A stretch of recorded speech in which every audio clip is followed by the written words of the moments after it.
साध्य साधन आदि का विचार था। श्रवण, कीर्तन और मनन, इन तीनों साधनों की श्रेष्ठता का प्रतिपादन। व्यास जी कहते हैं, सूत जी, यह वचन सुनकर भी सब महर्षि बोले, अब आप हमें वेदांत अनुसार सर्वस्व उद्धत शिव पुराण की कथा सुनाएं।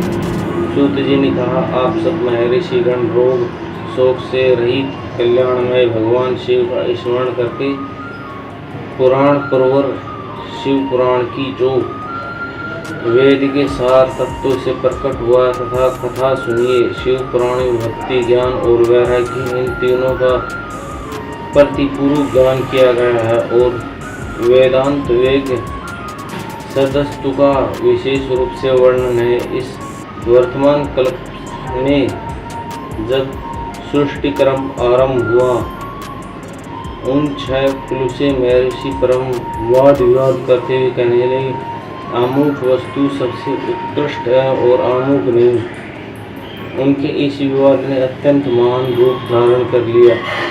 तब वे सब के सब अपनी शंका के साधन के लिए सृष्टिकर्ता अविनाशी ब्रह्मा जी के पास गए और हाथ जोड़कर विनय भरी वाणी में बोले, प्रभु, आप महत्वपूर्ण जगत को धारण पोषण करने वाले तथा समस्त कारणों के भी कारण है। हम सब यह जानना चाहते हैं कि संपूर्ण तत्वों से परे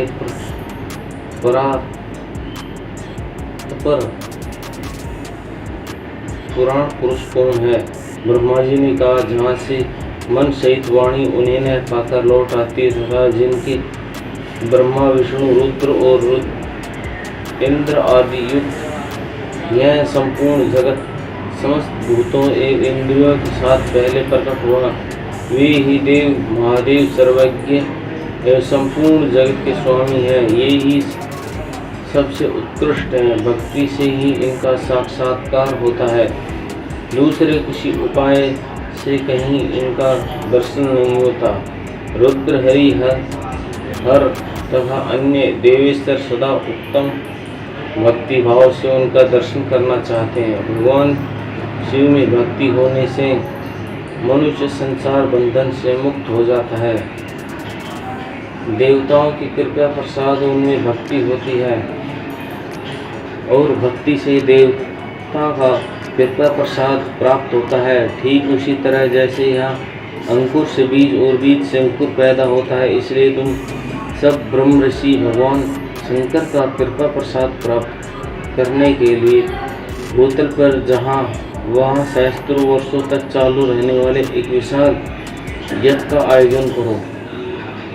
इन यज्ञपति भगवान शिव की कृपा से वेदोक्त विद्या के सारभूत साध्य साधन का ज्ञान होता है। शिवपति प्राप्ति ही साध्य है, उनकी सेवा ही साधन है तथा उनके प्रसाद से जो नित्य नैमित्तिक आदि फलों की ओर से निष्प्रश होता है, वही साध्य है। वेदांत कर्म का अनुष्ठान करके उनके महान फलों को भगवान शिव के चरणों में समर्पित कर देना ही परमेश्वर पद की प्राप्ति है। वहीं सालोक्य आदि के कर्म से प्राप्त होने वाली मुक्ति है। उन पुरुषों की भक्ति के अनुसार उन सबको उत्कृष्ट फल की प्राप्ति होती है। उस भक्ति के साधन अनेक प्रकार हैं, जिनका साक्षात महेश्वर ने ही प्रतिपादन किया है। उनमें से सारभूत साधन को संक्षिप्त करके मैं बता रहा हूँ। कान से भावों के नाम, गुण और लीलाओं का श्रवण, वाणी द्वारा उनका कीर्तन तथा मन के द्वारा उनका मनन, इन तीनों को महान साधन कहा गया है। तात्पर्य है कि महेश्वर का श्रवण, कीर्तन और मनन करना चाहिए। यह श्रुति का वाक्य है, हम सबके लिए प्राणभूत है। इसी साधन से महत्वपूर्ण मनोरथों की सिद्धि में लगे हुए आप लोग परम साध को प्राप्त हो। लोग प्रत्यक्ष वस्तु को आंखों से देख उनमें प्रवृत्त होते हैं, परंतु जिस वस्तु का कहीं भी प्रत्यक्ष दर्शन नहीं होता उसे सर्वेंद्रिय द्वारा जान सुनकर मनुष्य उसकी प्राप्ति के लिए चेष्टा करता है। अतः पहला साधन श्रवण ही है। उसके द्वारा गुरु के मुख से तत्वों को सुनकर श्रेष्ठ बुद्धि वाला विद्वान पुरुष अन्य साधन कीर्तन एवं मनन की सिद्धि करे। क्रमशः मनन पर्यंत इस साधन की अच्छी तरह साधन कर लेने पर उसके द्वारा सालोक्य आदि क्रम से धीरे धीरे भगवान शिव का सहयोग प्राप्त होता है। पहले सारे अंगों को रोग नष्ट हो जाते हैं, फिर सब प्रकार के लोग आनंद भी विलीन हो जाता है।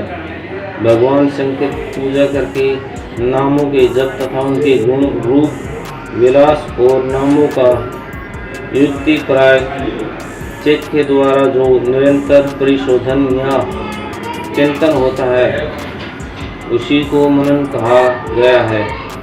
वह में ईश्वर की कृपा दृष्टि से उपलब्ध होता है। उसे समस्त श्रेष्ठ साधनों में महान प्रधान या प्रमुख कहा गया है। सूत जी कहते हैं,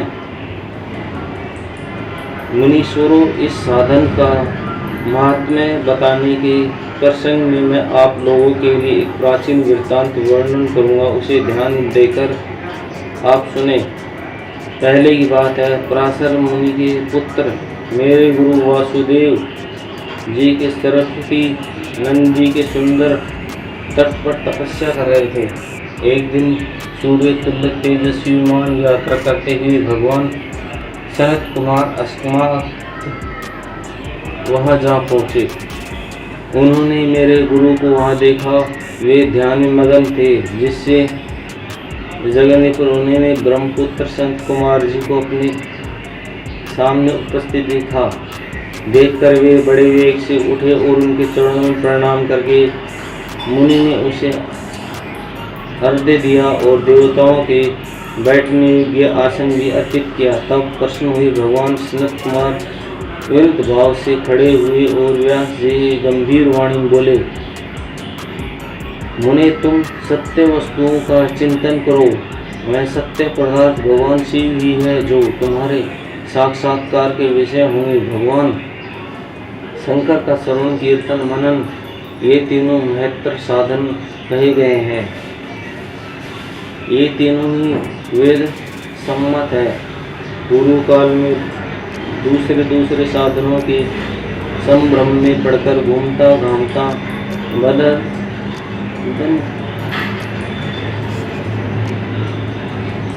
मंदराचल पर जा पहुंचा और वहां तपस्या करने लगा।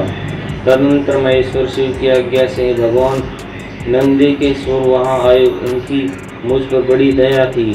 वे सबके साक्षीदार शिवगुणी स्वामी भगवान नंदी के स्वर मुझे स्नेहपूर्वक मुक्ता उत्तम साधन बताते बोले, भगवान शंकर का श्रवण कीर्तन और मनन ये तीनों साधन वेद सम्मत है और मुक्ति के साधन कारण है। यह बात स्वयं भगवान शिव ने मुझसे कही। अतः ब्राह्मण, तुम श्रवण आदि तीनों साधनों का अनुष्ठान करो। व्यास जी से बारंबार ऐसा कहकर अनुयायी सहित ब्रह्मपुत्र सनत कुमार परम सुंदर ब्रह्मधाम को चले गए। इस प्रकार पूर्व काल के इस उत्तम वृत्तांत को मैंने संक्षिप्त से वर्णन किया।